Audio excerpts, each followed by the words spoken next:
Have a seat, Tara. Thank you, Jack. I've got some great news for you. What's that? How much am I paying you on this film? $50,000 for 10 weeks of work. Thank you very, very much. You saved my life, not to mention my career. You saved me from repossession of my car and eviction, and kept me from starving. So yes, thank you, thank you, thank you. Happy to help you out. Thank you, Jack. But you're a damn good actress. And if truth be told, you were perfect for this film. Thank you, Jack. That's why I hired you. Well, that's a relief. I mean, finally getting cast with some big names and getting paid very, very well. And I mean very well. And not because I knew someone. I mean, I did know someone. I knew you very well. I mean, very well indeed. What I mean is, I got the part because it was meant for me. And I earned it. I nailed it. Yeah. You said you had some good news for me? Yeah. Now, can you keep a secret even after you're dead and long gone from this earth? Well, no one's ever asked me like that, but of course. I mean, a life is only as worthy as you are able to keep a secret for those who you love, or more importantly, owe. So, if there is something that you need to tell me, I will gladly take it to my next life. Is it necessary to keep it a secret in my next life? Oh yeah, it would be best never to reveal this in any life. Really? Well, this sounds good. Go on, tell me, tell me.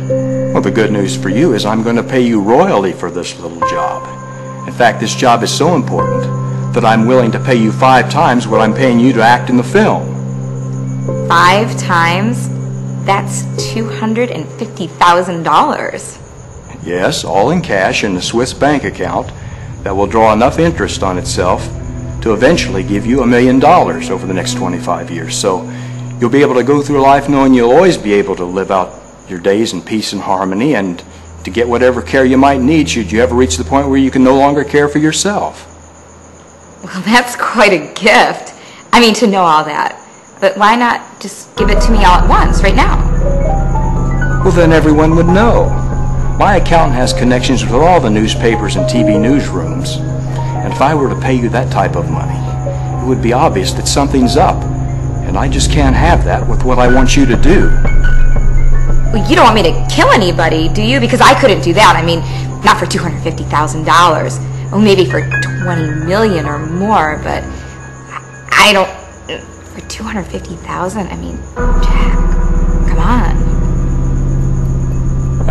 No. I have other people for that type of work. That's a specialized profession, best left to the most experienced. It's not for a novice. Well, how do you know? I mean, I could really be a killer.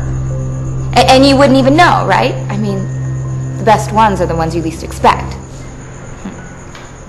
I may look like I'm all sweetness and kindness on the outside, but I'm ruthless and driven on the inside, and I do my homework, and I know who you are, Lucy Bannister. I may look like I'm all sweetness and light on the outside, but I'm ruthless and driven on the inside, and I do my homework, and I know who you are, Lucy Banner, from Wakefield Springs, Maryland, graduated 5th in your high school class, dated a high school football hero named Roger Bigelow, who later died in a car accident with your sister. Okay, enough. I've heard enough. I believe you. I'm sorry I had to mention that, but I do know everything, and you need to know that. And in fact, before I tell you what it is I want you to do for me, you need to know what I know. So you'll never be tempted to tell anybody anything about what you're going to be doing. So if I ever hear any loose talk out of your mouth, revelations can and will be made about your life in the little town of Jessup, Arkansas. How could you? With money, you can find out anything. But just paying you money isn't going to be enough. Because someone else could come along and pay you even more money, and then you could take that money and leave me in ruins. So I know about your life in Jessup. And it's not a pretty picture, running a house of ill repute for old gay men to be with underage boys. And yeah, I've got pictures. That was a mistake. I was desperate and doing drugs. I needed that money. Hey, I went to jail. I know. I know you went to jail for 3 years. And I also know that you're not going to be letting me down.